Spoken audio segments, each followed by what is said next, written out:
Here we are, back at it again. Masters of Horror Season 2. I'm going to go out on a limb and presume if you're here, and you've already watched my Part 1 video, so you know the score. 13 episodes, all different stories by some of the biggest, most shiny and chrome names in horror, at least as of the early 2000s. However, this second season is, it was kind of, well, you'll see. Come on, let's get into it. Alright, we start off this season with The Damned Thing. Overall, I feel like this was like a strong start for the season. The story follows a small-town sheriff who also happens to be one of the survivors of a strange series of violent murders that took place when he was a child. In fact, his own father was one of the murderers in question, killing his mother and nearly killing him before being disemboweled by a mysterious invisible source. We learn all this within a span of like the first 5 minutes, so... Yeah, this episode's a lot. Honestly, it's a really strong story, though. Even before the disaster, truly strikes, there's a good sense of tension as we get to know several of the townspeople, and more importantly, we get to witness a healthy dose of their baggage. The linchpin of this entire town curse thing turns out to be related to the protag's dad's misguided oil drilling, unleashing something evil way back when. But all that's just more of a direct physical manifestation of something that's been with the town even longer. All their secrets, all their little hidden resentments buried into the polite conventions of small town southern neighborliness, all building and building until this external paranormal force causes things to come bubbling to the surface, similar to, say, oil, metaphors, The biggest negative of this episode, and a lot of the episodes in this season actually, relies a lot on CG for the big shocking scare stuff this time, and it just really does not hold up super well. I think that's pretty standard for this time in television. I'm imagining the renewal for the second season and maybe an increased budget made someone a little too excited, and the result ends up being more this thing that the more they try to make it gruesome and scary, the more comedic it becomes. The episode isn't the most overt example of that by a long shot, honestly, but still, yeah. For an episode that did such a good job setting up the tension and the stakes, the blob monster that they render to bring it on home near the climax kind of knocked the winds out of their sails. Still, credit where credit is due, and I'd be remiss not to mention my favorite character perhaps of this entire season, the deputy guy who kept talking about his Mickey Mouse knockoff called Ricky Rat all episode. He was hilarious. I think some of the really strong points of a lot of these episodes is just these random details or side characters that kind of flesh out the whole thing. Maybe even not necessarily intentionally, they're just supposed, this guy's just supposed to be I think sort of almost a comedic relief to it all, but I liked him more than some of the actual protagonists. Anyway, it's pretty good. Yeah, next up is Family, the story of a serial killer who abducts and murders victims to turn their skeletonized bodies into the picture-perfect nuclear family. He wants a wife, he goes out and he kills himself a wife. And kids, yep, those too. It doesn't really pull any punches in that respect. By the way, none of that stuff is big spoilers for this episode. It's all pretty much laid out in the premise. The big ending twist of this episode is actually something that I think is a lot more clever, personally. It actually caught me by surprise, but in a good, satisfying way. That's a very successful portion of this. The sort of inciting incident of the story is that the old bodies he's been projecting these roles onto are no longer as fulfilling to him as they used to be, causing him to start seeking out new prey. Enter the new neighbors who, for as initially innocent and unassuming as they seem, have some secrets of their own. It's a really solid piece of suburban horror, a subgenre I'm personally a big fan of. The cheery setting and the goofy sitcom dad-like vibe of the killer brings something to this story that's both entertaining and genuinely eerie at times. Although the tone is still honestly pretty lighthearted, for Masters of Horror standards at least. I kind of think that the tone thing works to its benefit though. I really don't think the concept would have landed for me as much if it had been taking itself super seriously. As it is, this is an episode that I just feel understood the assignment and wasn't afraid to get a little silly with it, Chef's kiss. Next, the V word, otherwise known as the episode where two teens just constantly reference video games for literally no reason. Like, seriously, these guys talk about Doom so much that I thought it would have to be relevant somehow. Like, somehow they'd tie the whole vampire plotline into a thing about, I don't know, media violence? Which would have been kind of, like, ironic considering, the show it's in. But nope, it didn't, I don't know what that was all about. Maybe they got, like, a sponsorship from them. I don't know. Anyway, the V word is a pretty standard vampire story / teen scream, and I think it knows it. Two boys go to a mortuary to try and get a peek at a dead body, leading to one getting attacked and killed. The other, our sort of main protagonist, narrowly escapes, only to end up being turned himself when his friend appears at his house with a gaping hole in his neck. Probably my favorite part of this whole episode is when the friend goes to drink some water and it just goes spurting out of his gruesome neck wound. And even then, the main guy still doesn't seem to get what's going on. It's ridiculous. The whole thing turns out to be, related to this plot of their, pedophilic former teacher who turned into a vampire and is now tracking down his ex-students. I get it's supposed to be, it's like a supernatural extension of this pre-existing predatory person. We love alliteration in this house. But I really didn't especially enjoy him as a villain. His backstory didn't really make a lot of sense to me, outside of being an additional hit of that oh-so-familiar shock value, and the exposition on it felt kind of rushed, they just threw it right at you. Outside of that, it's pretty standard stuff. I really like the friend-turned-vampire's performance, and all the cute little references to Dracula at the end with the guy in the bus offering him wine, which was weird because, who the fuck is drinking wine on a bus, much less offering it to some random kid? Whatever, though, it was kind of funny. I think that comedy factor, most of it unintended, as well as the really well-done gore, was sort of what saved it for me. But my big complaint boils down to, everyone in this episode kind of seems like an unbelievable idiot. And believe me, I'm usually pretty good at suspending my disbelief for stuff like that, but listen, there's no world where your mom's gonna mistake a massive, pretty fresh bloodstain on the carpet for spilled soda, and just be fine with that. The V word isn't, bad, but it's weak, and it's messy. Episode 4, Sounds Like. This episode is kind of a surprise banger, really out of left field for a lot of the tone of this season is striking. So the supervisor of a tech support call center starts to develop supernatural hearing following the death of his young son. This phenomenon is never really, explained, and honestly, I prefer it that way.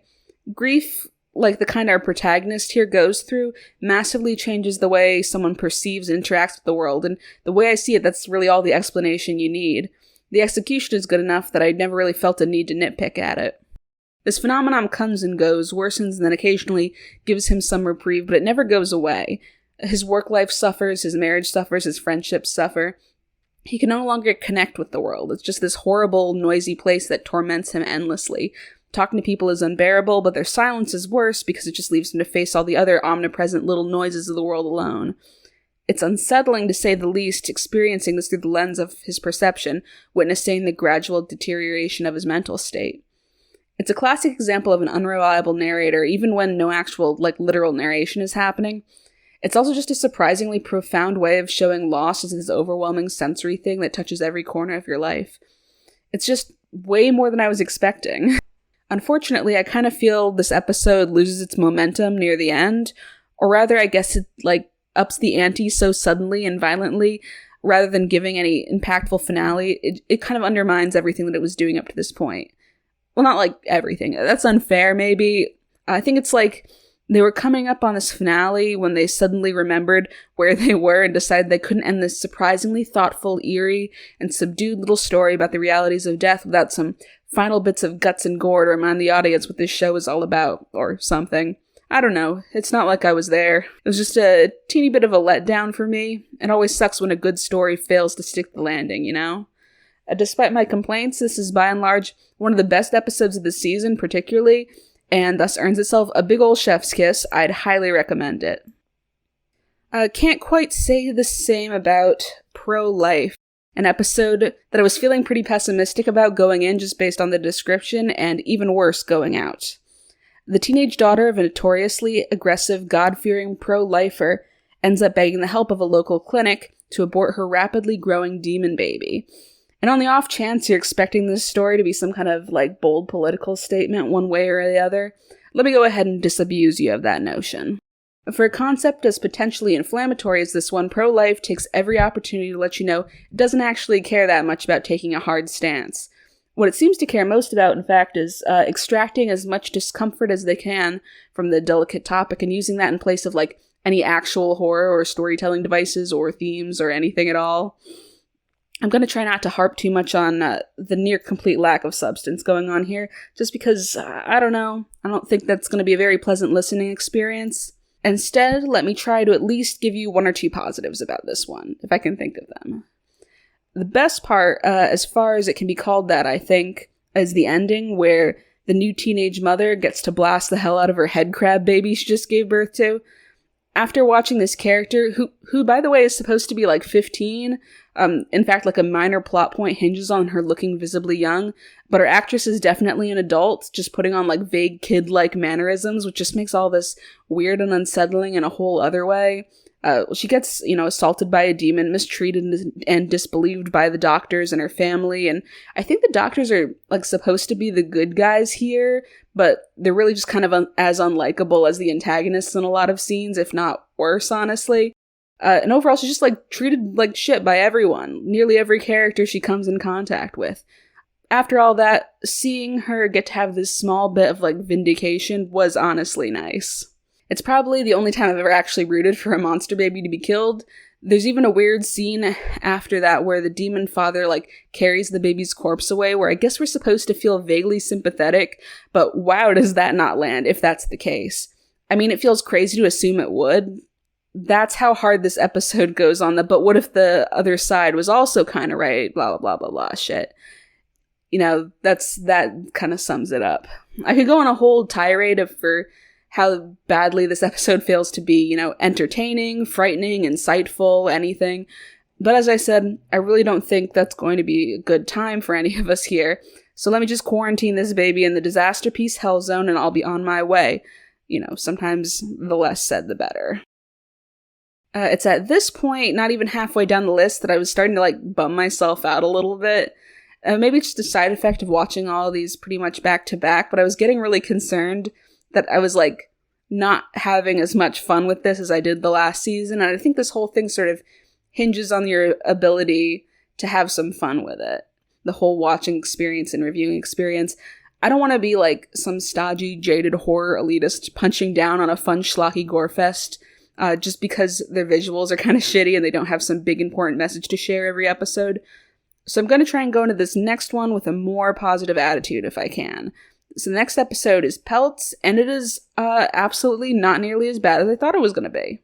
Like, seriously, Pelts is about like a jackass furrier played by Meatloaf of all people, who accidentally makes a cursed coat out of the pelts of magic sparkly raccoons, and it's not bad. It is, like, at the very least, it has some of the best gore, the most exciting kills, some great body horror.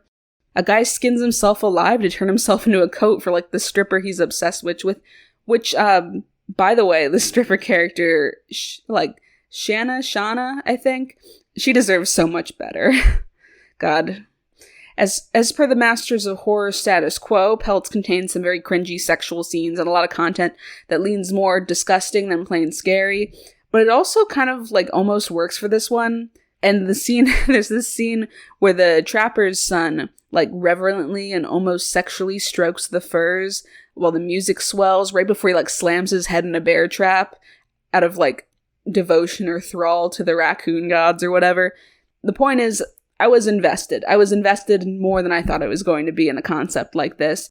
And after the bear trap scene, I was, like, excited to see how they were going to one-up this, because that happens pretty early in the episode, honestly. Like, I don't think even halfway. I knew I wasn't going to be able to, like, offer me any big revolutionary concepts to chew on, but like I've said before, I don't really necessarily expect that kind of thing going in. And I was sort of thankful that this episode seemed to understand that as well. Like, if pro-life was my least favorite because of the, like, way it teased this provocative concept only to use it purely for gross outs and exploitation, Pelts was a solid, scummy, scary story that never promised to be more than it is, which was kind of a relief at this point.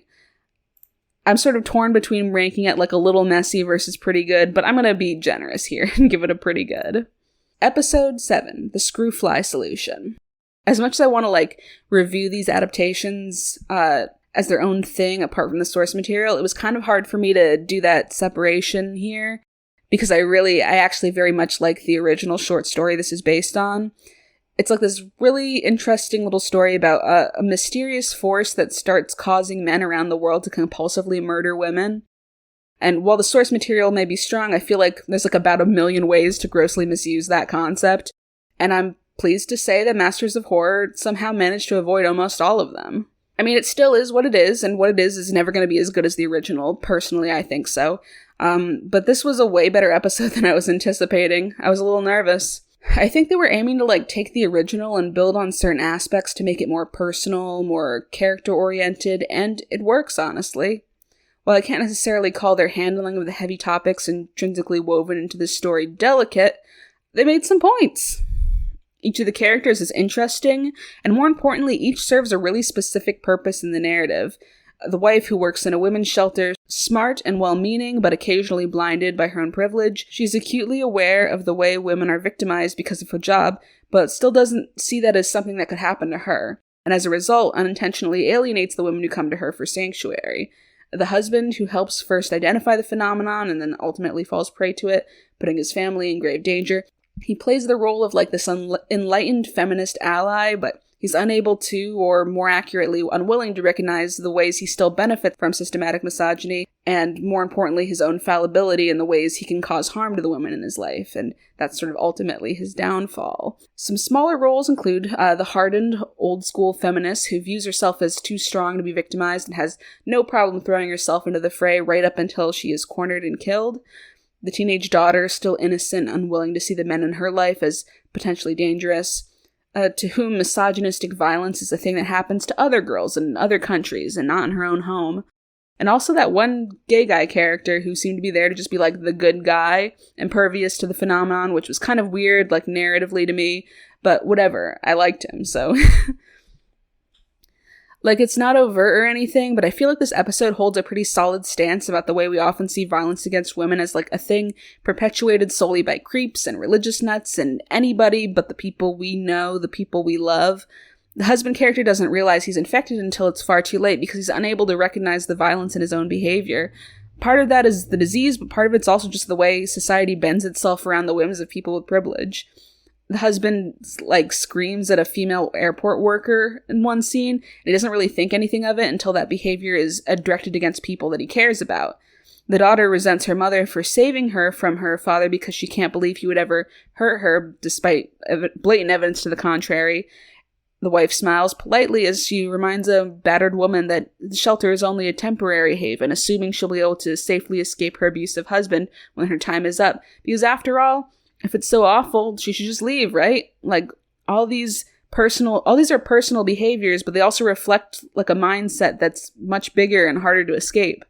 The women in this world aren't killed off by the paranormal phenomenon alone. They're killed off because they exist in a world where any violence they experience is already normalized and overlooked and excused at every turn. When harmless acts of everyday misogyny turn into mass murder, there just aren't any real systems in place to protect the victims. Even when there is literally medicine available to prevent men from turning into violent monsters, that option is treated as too extreme because it would threaten their manhood, which ultimately places the onus on women to protect themselves yet again. But anyway, that's more than enough, like, feminist ranting for the day. I'm already feeling kind of like a stereotype as it is.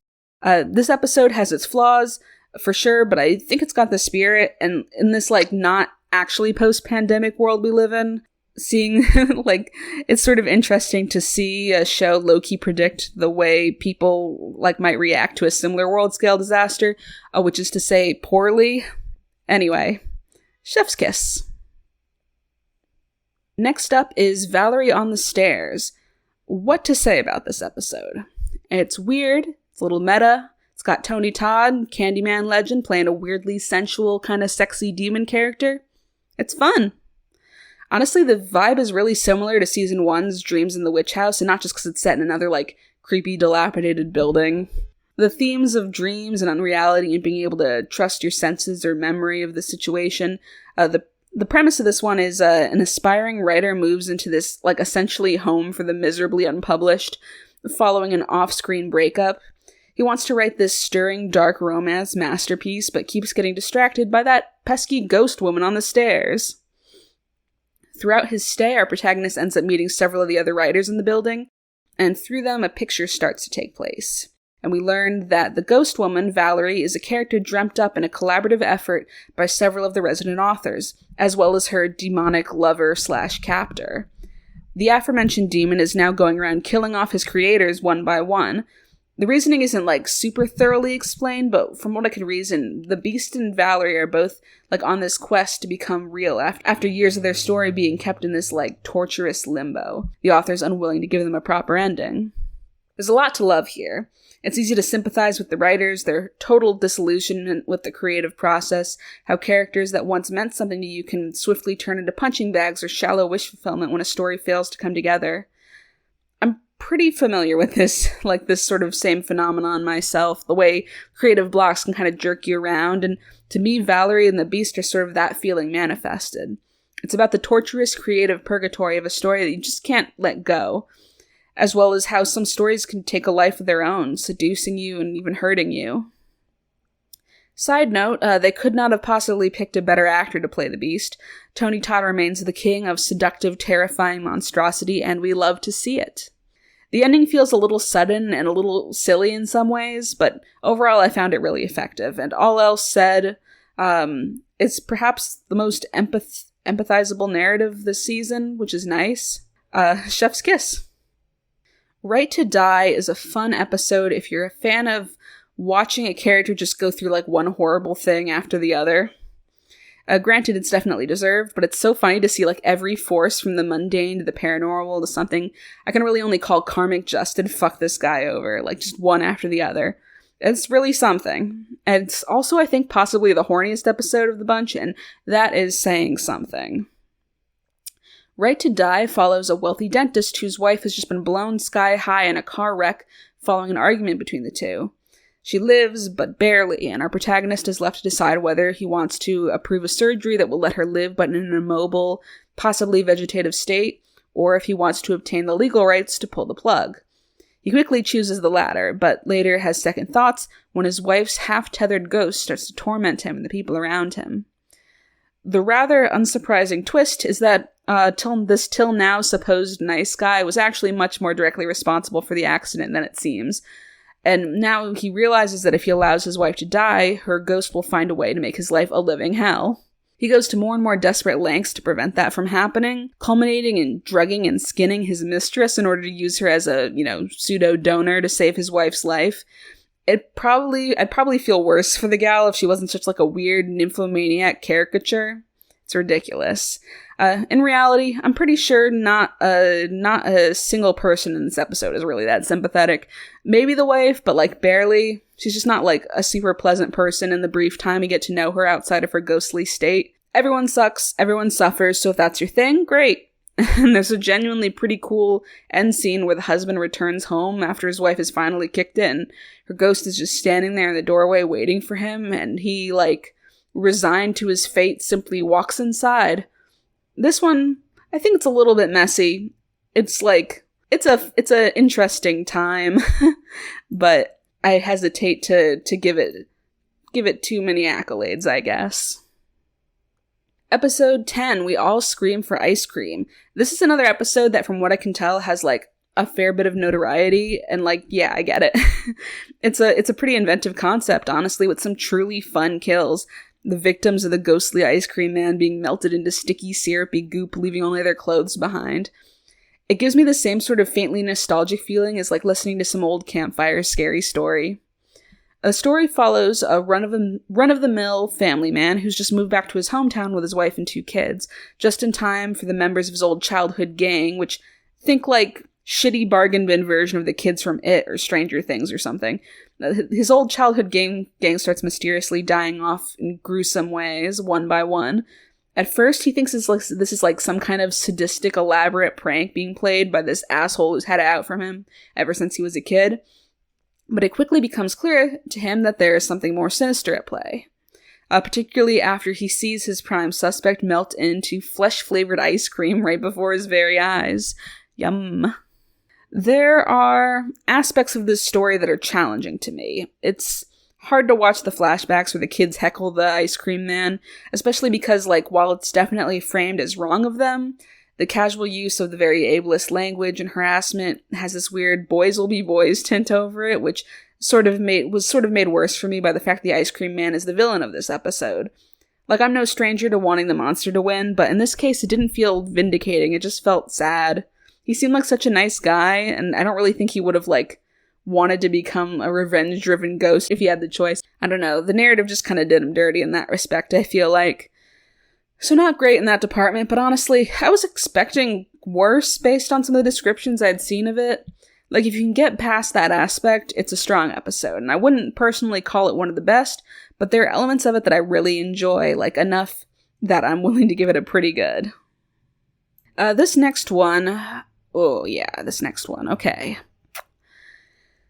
I love Edgar Allan Poe's stories, so I was actually really looking forward to this adaptation of The Black Cat.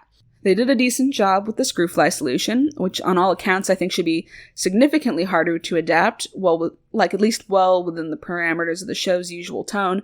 So this one, I thought it might really slap. I thought somewhat naively. Not the case, I'm afraid. I think a lot of my problems with this episode can be tied to a single decision that they made to try and, add a fresh twist to the old tale. Masters of Horror decided for this one they would not only endeavor to tell a story by Edgar Allan Poe, but about Edgar Allan Poe, putting the man, the myth, the legend himself into the role of the main character / narrator. For those who don't know, The Black Cat is a short story similar in themes to a lot of his other stories, like The Telltale Heart, or The Imp of the Perverse, look it up. Which is to say, it's a story told by an unreliable narrator after some horrible deed has been done, as he tries to explain how and why it came to this. In The Black Cat, our protagonist is an animal lover who, after developing a nasty drinking habit, takes to abusing and eventually killing his pet cat, Pluto. When Pluto appears to return from the dead, the narrator's increasing fear and hatred of the spectral pet causes him to accidentally kill his wife when she gets caught in the crossfire. He tries to hide the body, but his crimes eventually come to light when he hears a terrifying screeching cry coming from where he's hidden his dead wife, which turns out to be the yowling of the same cat. If you know anything about Poe himself, you might be starting to see why telling the story as if it were something that happened to the author himself gets a little messy. Like the protagonist, Poe was married to his cousin, who was reportedly 13 when they first were wed.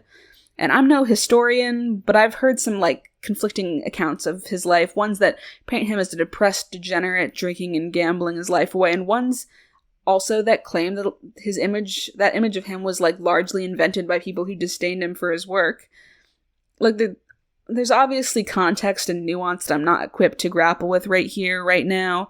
The guy's dead, so speculating on his life isn't really going to heavily change how I personally engage with his work. I'm bringing it up because, I just really don't think Masters of Horror was any better equipped to deal with this messiness, and it seems kind of in poor taste to make it a part of the adaptation at all. This version of the story focuses a lot on the protagonist's relationship with his wife, a lot, and it borrows a lot speculation of Poe's actual life, and, the actual, dynamic there, her being his cousin and young, it's only really mentioned once offhandedly, and it kind of, it's both kind of glosses over the scandal and at once puts an unneeded spotlight on it. And I'm not really sure how I'm supposed to feel about that. Besides that, the protagonist here is obviously not supposed to be a good, sympathetic guy, and Poe in this role really isn't either, but the writing seems to be kind of on the fence about that. We'll see him drunkenly maim a cat in one scene and then wax poetic about his beloved dying wife and lament that he can't do more for her in the next. And maybe this would be an interesting take on the originally fairly unnuanced character of the Black Cat, if not for the fact that it's not that character here. It's Poe, who was a real guy. It feels like they're less trying to add nuance to the character and more they're just afraid of painting the author in too harsh a light, they're afraid of upsetting big Poe fans or something. Which, if they were worried about that, why make him the protagonist in the first place? That's all speculation, though, It's just a mixed up mess of an episode. Plus, the visual effects they use to wash out most of the colors, except for the ones they want to highlight, like the red of the blood or the green of the cat's eye, look sort of cool at first, but the more I'm forced to stare at it, the less impressive and more gimmicky it appears, which kind of sums up the whole episode, I think. Like, it feels gimmicky. It feels less interested in earnestly adapting a story and more interested in using it as, like, this loose framework for this weird, totally detached from reality, like, take on the lowest parts of this author's life. And it's bizarre and not in a fun way. And that is what the disaster piece category is all about, really. Like, bizarre, but not in a fun way. Okay, thank God for this next episode, though. The Washingtonians. I'm so glad I managed to find at least, like, one genuinely top-tier, crazy in a good way episode before the season was over. Because that brand of crazy is what I'm here for. And honestly, I was, like, getting worried about the sort of lack of it. The Washingtonians is like if National Treasure met Goosebumps. Our typical family man protagonist, number however many, moves into his mother's old house following her death, along with his wife and young daughter. The daughter immediately proclaims that the house is giving her the creeps. Always a good idea to listen to kids when they say that in a horror story. And, like, even without any genre awareness, I think they could have at least listened to her about the stranger danger aspects of that old caretaker guy who's offering her candy and shit. Like, what's wrong with these parents? Like, oh, there's nothing to be scared of, honey. Cool thing to say before you get, like, unalived. Anyway, the family soon discovers a note attached to an antique portrait of George Washington down in the basement. The note, supposedly written by old Cherry Tree himself, seems to suggest that he was a fan of, eating children. Naturally, our protagonist doesn't really know what to do with that information, and when he asks the caretaker what he thinks, things start to take a turn for the sinister and culty. Namely, the family starts getting harassed and eventually captured by a powerful secret society of Washingtonian fanboys, who secretly commit acts of, like, intense cannibalism in his glorious name. It's insane, and bloody, and I love it. Like, it might not be angling as sharply political as Homecoming or Screwfly or anything, but it is very much a story about, like, how we, Americans particularly, often value the image of our heroes far more than we value the truth. In a world where possibly history's most famous and acclaimed American was actually a child-murdering cannibal, what lengths would his little Freeaboo fanboys go to preserve his wholesome image, as well as validate his grisly deeds? It's not even, like, a big stretch to imagine, honestly, like, looking at the way we talk about Washington right now, IRL. Like, the man did own slaves. Lots of schools tend to leave that out when they're, having us put together our little school plays and making our little paper crafts for President's Day or whatever. History is written by the victors and, all that. And all that stuff aside, this was just, like, a fun episode. Probably not one you want to watch if you're sensitive to, like, nasty, sloppy eating sounds, but yeah.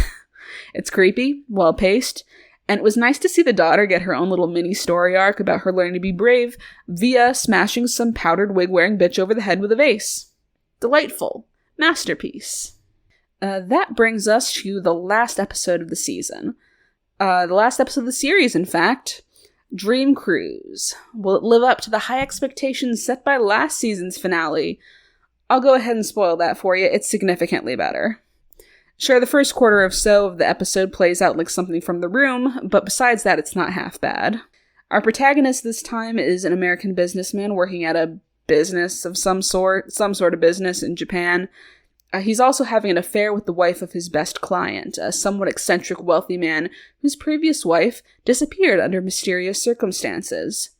Needless to say, both our protagonist and his lover have a vested interest in keeping things quiet. They think they're being pretty slick with it too, honestly, until, like, the client forcibly invites the two of them onto his fancy boat for a little trip around the bay.